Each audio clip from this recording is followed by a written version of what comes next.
Girls Talk kali ini aku akan berbincang-bincang dengan finalis Girls Takeover 2021 Adinda Zenia. Selamat pagi Dek Adinda. Pagi semua. Pagi semuanya ya, dimanapun kalian berada. Nah, Dek Adinda ini menjadi salah satu dari 6 finalis Girls Takeover 2021 yang menjadi sehari menjadi pemimpin. Nah, bisa diceritakan sebenarnya apa sih Girls Takeover itu?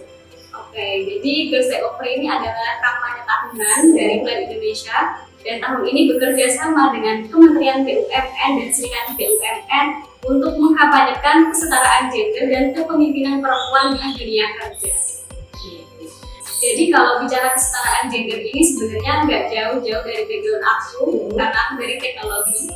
Nah, teknologi ini sangat minim partisipasi perempuan ya, apalagi di Indonesia. Jadi aku pengen mendobrak stigma itu, kalau perempuan bisa berkarir dan bisa menjadi pemimpin di bidang teknologi. Nah, kalau bicara apa yang udah aku lakuin sendiri, aku ngajar sebagai asisten praktikum di kelas pemrograman adik kamu, gitu Mbak. Menarik sekali. Nah, bagi teman-teman nih yang pengen nyoba mendaftar di Girls Takeover ini, apa sih syaratnya? Oke, jadi syaratnya itu berbeda-beda setiap tahunnya. Dan tahun ini pertama kali diadakan untuk perempuan yang berusia antara 18 sampai 24 tahun. Nah, selain dari usia juga harus berkewarganegaraan Indonesia, kemudian memiliki minat dan juga pengalaman, terutama dalam aktivitas membangun kesetaraan gender dan kepemimpinan perempuan, dan yang terakhir melengkapi syarat-syarat pendaftaran. Gitu. Oke, untuk seleksinya sendiri itu mungkin bisa diceritakan tahap apa saja dan apa saja sih seleksi yang dilakukan hingga akhirnya lolos menjadi 6 besar. Oke. Jadi seleksi pertama adalah tes data diri dari pengalaman kita. Terus kita terlibat di bidang apa saja, bagaimana influence kita ke orang-orang di sekitar kita. Kemudian ada tes online dan juga esai. Kami ditantang untuk menulis opini kami bagaimana kesetaraan gender ini penting untuk diperjuangkan. Kemudian terpilihlah 35 anak yang berkesempatan untuk mengikuti Girls Leadership Class selama 4 hari. Kami belajar langsung dari pakar-pakarnya di bidang komunikasi publik, kesetaraan gender, termasuk dari para pemimpin di Plan Indonesia dan juga Kementerian BUMN. Oh, berarti Pak Erick Thohir juga ikut dalam ini ya, ikut dalam istilahnya mengajar di kelas itu? Kalau untuk kelas sendiri itu dari BUMN, dari pemimpin di BUMN, contohnya ada dari Pertamina, ada dari Produksi Film Indonesia, kemudian Damri Indonesia. Itu yang di 35 besar. Nah, setelah 35 besar, kita ditantang untuk bikin video kampanye kesetaraan gender dan juga kepemimpinan perempuan. Lalu terpilihlah 10 anak untuk interview. Nah, dari interview itu terpilih 6 finalis Girls Takeover 2021. Salah satunya Adinda. Nah, dari seleksi itu yang mana yang menurutmu paling sulit gitu? Artinya dari sekian banyak ada tes online, ada menulis esai, dan hingga akhirnya ada mungkin wawancara juga ya untuk menentukan layak juga untuk menjadi Girls Takeover itu yang mana? Oke, kalau bicara paling sulit, aku nggak akan bilang dari segi jumlah ya. Karena kalau dari jumlah itu 7.023 ke 35 itu. Tapi jadi 6. Menurutku yang paling menantang itu di Girls Leadership Class-nya. Karena 35 perempuan itu mereka udah luar biasa dari segi pengetahuan atau dari segi public speaking, pengalaman. Di situ awalnya aku ngerasa insecure sama teman-teman juga ya. Tapi ketika aku di hari terakhir diberi kesempatan untuk public speaking dan aku melihat respon mereka yang sangat antusias, mendukung, kayak aku bisa ngerasain momen empower banget. Oh, benar-benar. Jadi perempuan mendukung perempuan, jadi kayak semakin ini ya, semakin kayak percaya diri gitu ya. Benar banget. Kepercayaan diri mereka itu juga bisa ditransfer ke kepercayaan diri. Memang kalau kita percaya diri itu orang sekitar pasti juga vibe-nya tuh kayak kena gitu positif. Oke, berarti malah justru di situ ya. Justru ke tahap selanjutnya hingga 10 besar hingga ke 6 besar itu udah santai gitu. Udah istilahnya ya enjoy aja gitu menjalannya. Enjoy aja, karena kalau interview sebenarnya dari pihak plan sama kementerian itu lebih ke ingin mengenal siapa kita. Oke. Nah sekarang ingin tahu gimana rasanya jadi direktur utama Bank Mandiri, men-take over Pak Darmawan Junaidi gitu. Rasanya itu kayak hari terbaik yang ada di hidup aku. Jadi Luar biasa ya. banget. Jadi rasanya gimana? Kamu deg-degan nggak itu waktu mungkin waktu masuk ke kantornya, ketemu dengan beliaunya gitu, gimana tuh perasaanmu campur aduk? Lebih ke excited sebenarnya, bukan deg-degan, bukan grogi juga, karena kita udah melihat bagaimana Pak Erick dan jajarannya memimpin, jadi kita dapat power itu, jadi kita percaya diri aja pada hari itu. Lebih ke apa? Lebih perasaannya itu waktu datang mungkin menjejakkan kaki pertama kali masuk ke gedung itu dan disambut kan, otomatis disambut Pak Darmawan kan, itu gimana perasaannya dan beliaunya gimana itu? Feedbacknya ke kamu gimana? Pasti rasanya luar biasa worth it, karena aku diberikan kesempatan untuk menunjukkan kemampuan aku. Kayak aku dikasih panggung, oke Dinda tunjukin kemampuan kamu, pokoknya kamu pasti bisa. Dan Pak Darmawan juga sangat ini ya, dikasih semangat juga ya. Jadi setelah beliau menyerahkan jabatan ke aku, beliau meninggalkan, jadi ruang itu udah jadi punya aku. Nah, waktu pertama kali duduk di kursi panas, maksudnya kursinya Pak Darmawan itu gimana gitu? Buka atau ada perasaan deg-degan dulu gitu? Kalau dulu saya waktu SD atau waktu SMP itu kalau jangan duduk di tempatnya dulu ya gimana ya. Nah itu gimana perasaanmu? Pasti ada sedikit rasa deg-degan, itu pasti ada karena excited gitu. Tapi kayak waktu setelah beliau kasih kesempatan ke aku buat bikin rapat, ya udah kayak langsung aja dihajar aja dulu kan, langsung buka. Assalamualaikum warahmatullahi wabarakatuh, selamat siang Bapak Ibu, terima kasih telah menyediakan waktunya untuk hadir. Jadi yang pede aja seperti ini rapat biasa. Nah sebelum kamu men-take over kursi panasnya Pak Darmawan, Direktur Utama Bank Mandiri, itu prosesnya gimana? Pagi-pagi kamu berangkat jam berapa, naik apa, terus kemudian kegiatanmu apa aja?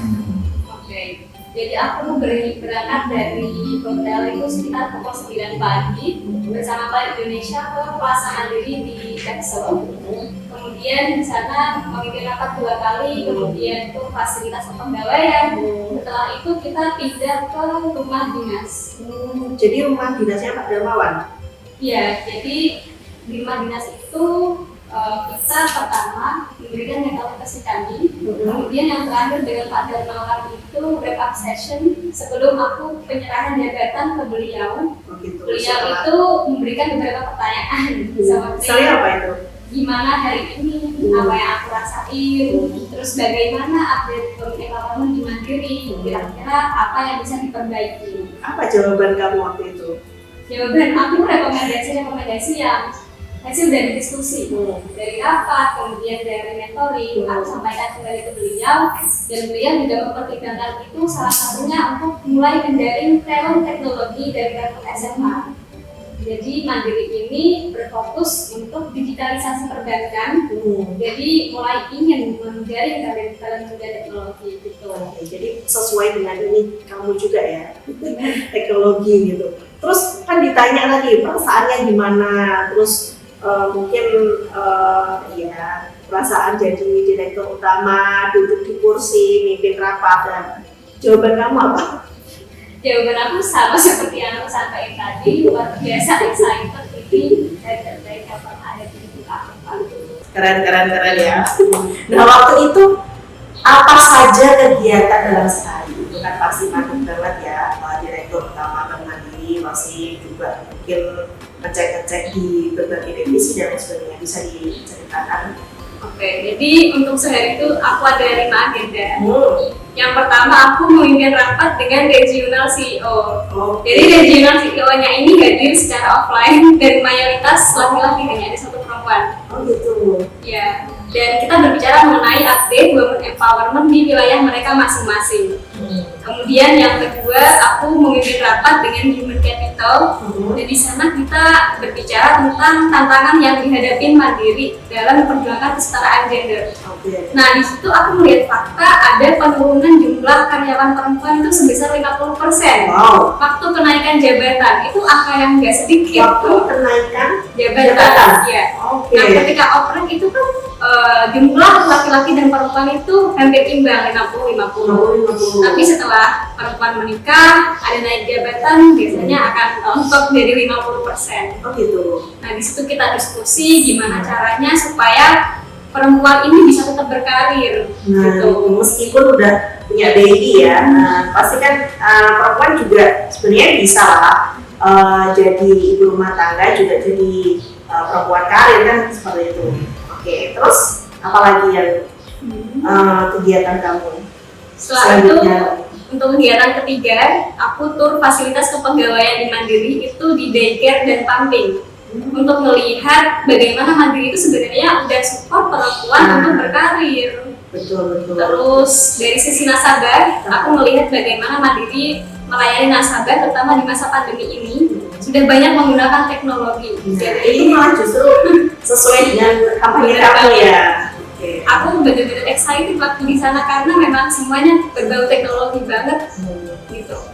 Terus ada ketika aku diberi kesempatan untuk memberikan mentoring bersama dengan Ibu Wadirut, dan aku sebagai dirutnya memberi mentoring ke Serikan di BUMN, di mana kita bisa mensupport perempuan-perempuan muda ini berkarir sampai di level direksi. Gitu. Sehari padat ya, ada rapat, ada cek lokasi juga ya tadi ya. Oke. Setelah itu, nah itu berarti dari pukul berapa sampai pukul berapa ya? Aku dari pukul 10 sampai malam sekitar Isya gitu. Oh, itu biasanya padat banget ya, nggak ya? Kayak setiap habis selesai istirahat bentar, break 5 menit sampai 10 menit mungkin buat sholat, makan, terus udah ada kegiatan lain lagi. Oke, itu apa namanya, saking padatnya ya, mungkin padat mawar lebih dari itu mungkin. Iya benar, sampai malam banget juga ya. Oke. Terus apa lagi ya? Kalau menurut kamu gitu, apa sih yang mendasari gitu? Kamu juga concern di bidang kesetaraan gender gitu. Kenapa perempuan itu istilahnya apa ya? Ya kayak tadi ada penurunan kerja sampai 50% dan lain sebagainya, itu kira-kira apa menurut kamu saat diskusi itu apa, terus kira-kira solusi apa yang ditawarkan waktu bersama dengan teman-teman di Taman ini? Oke. Jadi kalau kita berdiskusi kemarin, penyebab utamanya itu sebenarnya karena perempuan itu cenderung dihadapkan pilihan karir atau keluarga. Itu masalah utamanya, karena untuk maternity leave sendiri di sana kebijakannya itu 3 bulan. Nah 3 bulan dibagi jadi 1,5 bulan sebelum melahirkan dan 1,5 bulan pasca melahirkan. Oh gitu. Nah di situ kemarin aku menyuarakan pendapatku bagaimana jika maternity leave ini diperpanjang setidaknya 1 tahun. Tapi ada konsekuensi yang harus diterima, misalnya pemotongan gaji atau unpaid leave. Gitu. Mereka mendengarkan, bahkan ada yang mencatat. Jadi memang akan dipertimbangkan kembali untuk kebijakan dari maternity leave. Nah, selain maternity leave, kemarin juga aku sempat menyuarakan pendapatku tentang paternity leave untuk laki-laki. Jadi ketika perempuan itu melahirkan, sebenarnya dia juga butuh support dari laki-laki. Nah, di sana itu hanya ada 1 minggu. 1 minggu untuk laki-laki cutinya. Oh gitu. Bagaimana kalau misal diperpanjang untuk 1 bulan? Nah itu salah satu bentuk kampanye kesetaraan gender dimulai dari rumah tangga. Apalagi ya kalau kita bilang soal pekerjaan rumah tangga, secara logika buat bisa masak, bisa nyambung, itu nggak butuh organ tubuh tertentu yang hanya dimiliki perempuan. Responnya gimana? Oke, jadi waktu itu karena namanya rapat siang hari, jadi ya maklum aja kalau mungkin energinya udah nggak 100%. Nah, ketika aku ngomong itu karena kebanyakan laki-laki, jadi langsung semuanya mendengarkan ke aku langsung. Terus respon dari karyawan Mandiri itu anaknya pede banget, anaknya percaya diri banget, maksudnya kayak berani buat menyampaikan hal yang mungkin nggak pernah disampaikan. Selain itu, setelah kamu menjadi leader itu ada yang menarik nggak yang kamu alami di sana gitu yang mungkin kamu nggak terpikirkan kayak ini ketemu ada di fasilitas di sana yang ini apa yang kamu dapatkan di sana? Mungkin hal yang menurutku lumayan kaget itu ternyata fasilitas di sana udah sangat mendukung untuk kantor Mandiri Pusat. Jadi dari daycare dan juga pamping menurutku udah fasilitas 10 dari 10 gitu untuk mendukung perempuan berkarir. Tapi entah kenapa masih ada problem tadi Penurunan ya, itu ya. Tapi dari segi hal yang menarik ketika aku take over juga ketika aku bersama dengan Ibu Adirut memberikan mentoring kepada si kandungan itu. Nah, Ibu Adirut ini cerita bagaimana beliau bisa sampai di level atas. Beliau dulu meminta kepada Dirut mengirimkan surat, Pak, tolong berikan saya kesempatan untuk menggunakan kemampuan saya. Jadi beliau berinisiatif sendiri dan menurutku itu salah satu hal yang bisa dicontoh oleh para perempuan. Kalau perempuan itu memang seharusnya berani dan juga percaya sama kemampuan dirinya. Jadi tahu ya kapasitas diri dan benar-benar membuktikan dan bertanggung jawab dengan apa yang dilakukan. Itu bisa ditiru ya. Nah, saat kamu jadi leader, itu kan kamu istilahnya ya dilayani oleh teman-teman semua, sehingga kan itu gimana tuh perasaanmu, terus bagaimana kamu memposisikan diri saat itu menjadi direktur utama? Memposisikan diri pastinya percaya diri sih, percaya diri, tapi ya tidak berlebihan juga, tetap hormat dengan mereka karena dari segi usia mereka lebih tua, tapi mereka juga hormat ke aku dengan manggil Bu Dirut atau Kak Dirut sambil mendukung. Oke, seru-seru ya, seru banget sih. Terus apa mungkin yang paling berkesan lah mungkin untuk Pak Darmawan sendiri, Pak Erick Thohir, kemudian mungkin dari Bank Indonesia dan istilahnya program Girls Take Over ini. Pertama kalau aku lihat dari Mandiri sendiri, jadi ketika rapat itu ada dari Human Capital perempuan berbicara, ini sebuah kesempatan luar biasa karena kami akhirnya memiliki Dirut Kaum Muda Perempuan. Itu untuk pertama kalinya. Nah, kalau dari segi Bank Indonesia dan Kementerian BUMN, tahun ini capaian dari campaign ini tuh luar biasa masif sekali. Ya sampai 7.000 loh. Padahal tahun yang lalu berapa ini yang daftar? Dikasih info nggak? Ratusan. Ratusan? Kok bisa sampai begitu ya? Ya. Berarti kan artinya program ini juga dinotis sama banyak orang kan? Artinya banyak perempuan yang juga pengen bergabung dengan program ini. Dan karena capaian yang luar biasa ini bisa dibilang campaign-nya berhasil, Pak Erick berniat untuk memperpanjang kerjasama dengan PRES selama 5 tahun. Oh, keren. Semakin banyak perempuan-perempuan yang ikut, terus semakin mungkin nggak hanya ini ya, nggak hanya 6 finalis yang lolos, malah mungkin kalau berapa ribu, mungkin 10.000 yang ikut, nanti bisa ada 10 orang yang lolos gitu, perempuan-perempuan hebat yang bisa mengamankan kesetaraan gender. Oke.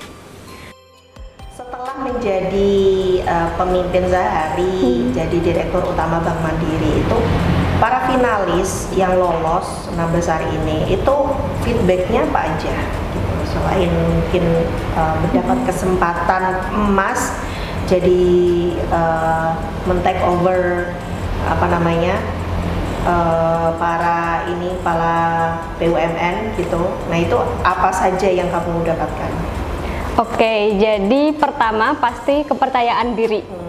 Itu kita dapatkan dari ketika kita diberikan kesempatan untuk menduduki kursi pimpinan, pasti kita semua balik dengan kepercayaan diri yang bertambah, kemudian pengalaman pastinya, tapi selain itu juga ada hadiah dari Pak Menteri. Wow. Jadi hadiahnya kita berenam mendapatkan beasiswa dari Pak Erick Thohir.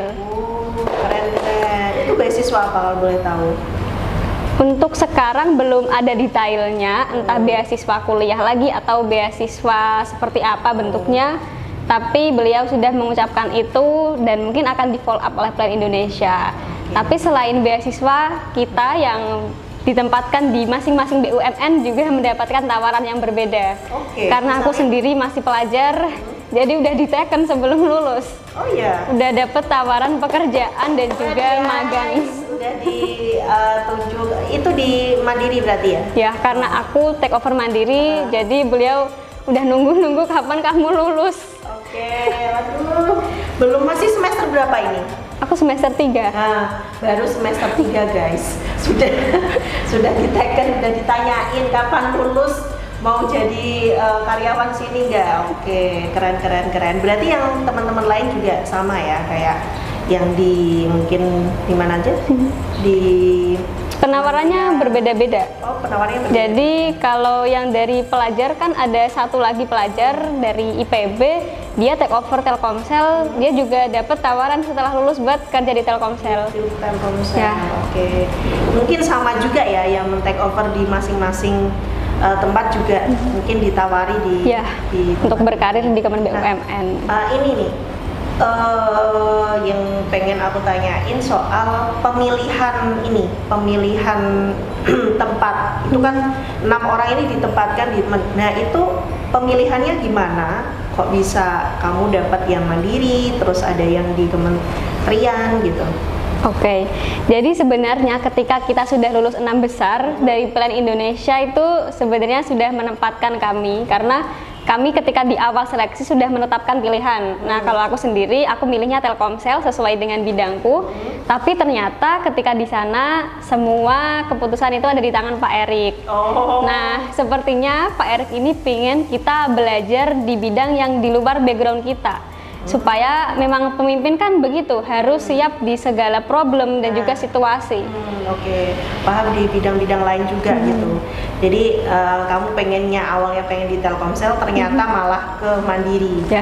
Tapi ya relate juga ya, kan sesuai dengan ini bidang kamu juga, karena di sana juga ada Digitalisasi. Mungkin ini pertanyaan terakhir tentang apa ya istilahnya motivasi kamu untuk perempuan-perempuan Indonesia. Oke, untuk motivasi ya. Siapa kita itu ditentukan dari pilihan-pilihan yang kita ambil. Kita bisa milih jadi perempuan biasa aja atau jadi perempuan luar biasa yang menginspirasi banyak orang dan menguatkan lebih banyak perempuan. Jadi pilihkan dengan bijak dan tanggung jawab dengan pilihan yang kita ambil. Lalu perempuan itu nggak harus sempurna, tapi perempuan harus berani speak up, berani beraksi, dan memang begitulah perempuan, harus berani kuncinya. Jadi ambil aja kesempatan yang ada di depan kamu, hajar aja dulu. Oke, hajar aja dulu, lakukan dulu, coba dulu. Oke, terima kasih atas pertanyaannya. Semoga menginspirasi banyak perempuan-perempuan muda lainnya untuk ikut mengkampanyekan kesetaraan ini. Oke, sekian Girls Talk kali ini perbincangan yang sangat positif banget dan menginspirasi. Semoga kedepannya di Andinda juga mengikuti program-program lainnya dan menyuarakan kesetaraan gender. Oke, terima kasih atas kedatangannya. Mungkin sekian teman-teman Radar Kudus dimanapun kalian berada. Sekian dari saya Mala Kamila. Sampai jumpa di lain kesempatan.